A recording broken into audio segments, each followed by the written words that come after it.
मेरे भाइयों, मेरे साथियों, मेरे दोस्तों, मेरे बुजुर्गों, आज मैं आपको एक स्टोरी बताने जा रहा हूँ। अच्छी लगे मेरा YouTube चैनल सब्सक्राइब करना।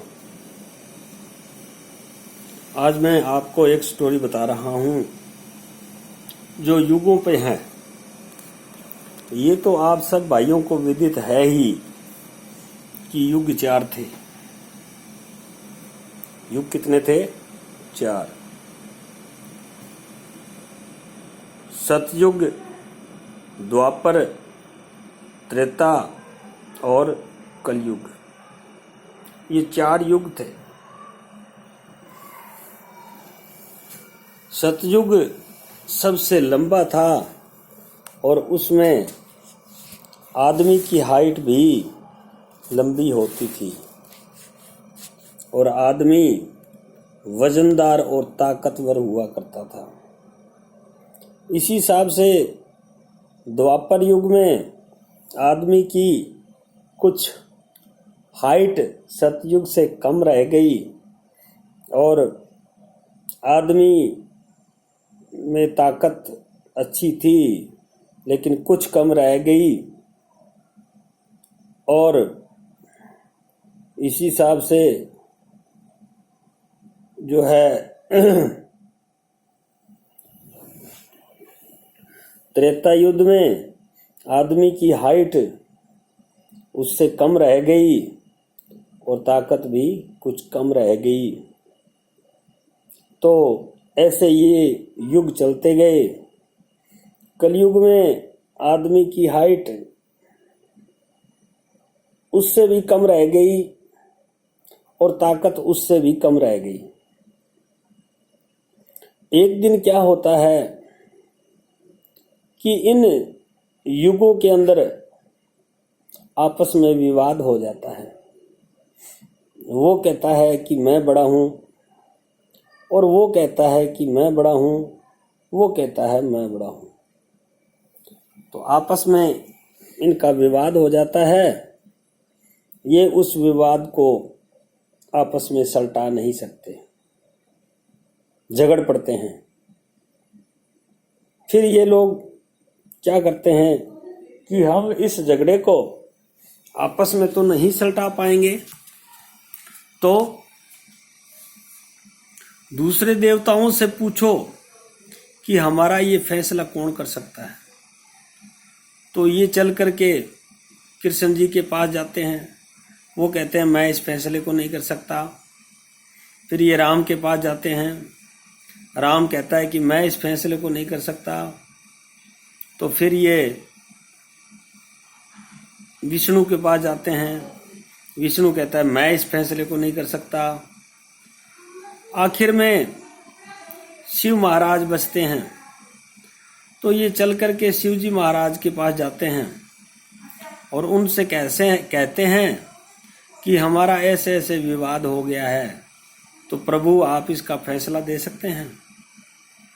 शिव महाराज कहते हैं ठीक है, आप आइए, मैं कोशिश करता हूं कि आपका फैसला दे दूं। तो शिव महाराज भी चिंता में पड़ जाते हैं कि इनका फैसला मैं कैसे करूं। फिर वो क्या करते हैं कि फैसला तो मैं आपका कर दूंगा, लेकिन पहले आपकी मैं परीक्षा लूंगा, आपका परीक्षा लूंगा। वो चारों राजी हो जाते हैं कि ठीक है प्रभु, भला ही आप हमारी परीक्षा ले लो, लेकिन हमारा फैसला जरूर करो। तो ठीक है, पहले सतयुग को कहते हैं कि ये एक बड़ा भगोना है जो क्विंटलों का है। इसके अंदर जो है चावल रखे हैं और इन चावलों को बना करके या इस अनाज को बना करके मेरे जितने भी शिवगण हैं इन सबको खिलाइए। तो वो अपने युग का एक बड़ा पहलवान व्यक्ति भेजता है और उसे कहता है कि आपको ये चावल पकाने और शिव गणों को खिलाने हैं। वो ताकतवर होता है और जाकर के वो चावल जो हैं बाहर निकाले और उसमें पानी डाला, बना दिया, खिला दिया। फिर अगले युग का नंबर आ गया। अगले युग को कहा आप अपने आदमी भेजिए और इन चावलों को पका के शिव गणों को खिलाइए। वो भी गया, क्योंकि वो ताकतवर था। उसने वो इतना बड़ा जो भगोना था उसमें चावल डले थे, उनको बाहर निकाला और पानी डाला और चावल वापस डाले और बना के शिवगणों को खिला दिया। ऐसे करते करते कलयुग की बारी आ गई। अब कलयुग का आदमी बहुत छोटा, उसमें ताकत ही नहीं। तो शिव जो है थोड़े मुस्कुरा कर बोले कि कलयुग अब आपका नंबर आ गया है, तो क्या आपका आदमी ये कर पाएगा? कलयुग कहता है कि आप मेरे को छोटा मत समझिए, मैं अपना आदमी भेजता हूं और परीक्षा तो दूंगा, होगा नहीं होगा बाद की बात। वह अपना एक आदमी कलयुग भेजता है और उसको कहता है कि जाइए और आप जाकर के चावल ऐसे बनाने हैं और शिव गणों को खिलाना है। अब वो 3.5 हाथ का आदमी, उसने जाके देखा, न तो तू इतने चावल बाहर निकाल सकेगा और न ही तू ये क्विंटलों का जो बर्तन है इसको उठा पाएगा। तो कोई ऐसा तरीका अपना जिससे तेरे को कुछ भी नहीं करना पड़े। तो उसने क्या किया, जो बर्तन था उस बर्तन के नीचे से मिट्टी खोदी।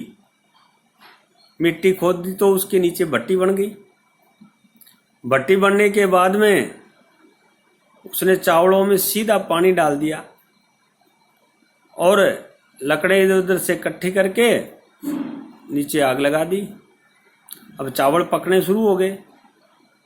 जब चावल पक के तैयार हुए तो उसने शिव गणों से कहा कि 5-4 आदमी जो है ना, आप मेरी मदद करो और शिव गणों जो बैठे हैं इन सबको भोजन कराएं।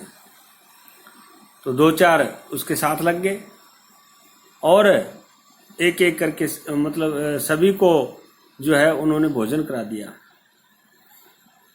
अब क्या है, शिव देख रहे हैं।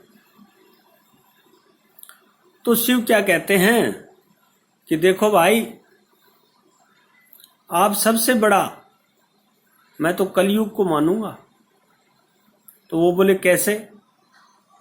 क्या चाहे इतने योद्धा थे, ताकतवर थे, लंबी आयु वाले थे बाकी युगों के आदमी, लेकिन इतने बुद्धिमान नहीं थे। और कलयुग के आदमी हाइट कम है, उम्र कम है, लेकिन बुद्धि बहुत बड़ी है। कलयुग का जो आदमी है वो बड़ी बड़ी मशीनों का काम करेगा और ताकत को कम यूज करेगा। कलयुग के आदमी को ताकत की जरूरत नहीं है। तो शिव ने यही फैसला दिया कि कलयुग सबसे बड़ा है, क्योंकि कलयुग के अंदर तरह तरह की मशीनों का आविष्कार और कम से कम ताकत लगाने वाली जो है चीजों का आविष्कार, ये सब कलयुग में ही हुआ। बाकी युगों में तो आदमी ताकतवर थे और धूप धाक करके कर देते थे, लेकिन कलयुग में ऐसा असंभव था, क्योंकि यहाँ कलयुग के आदमी भी कमजोर हैं और कलयुग के आदमी बुद्धिमान हैं। यह बात शिव ने सिद्ध की थी। तो इस कहानी को लंबी न करता हुआ मैं यहीं विराम देना चाहता हूं। तो भाइयों, ये कहानी अच्छी लगे तो मेरा YouTube चैनल सब्सक्राइब कीजिए। धन्यवाद।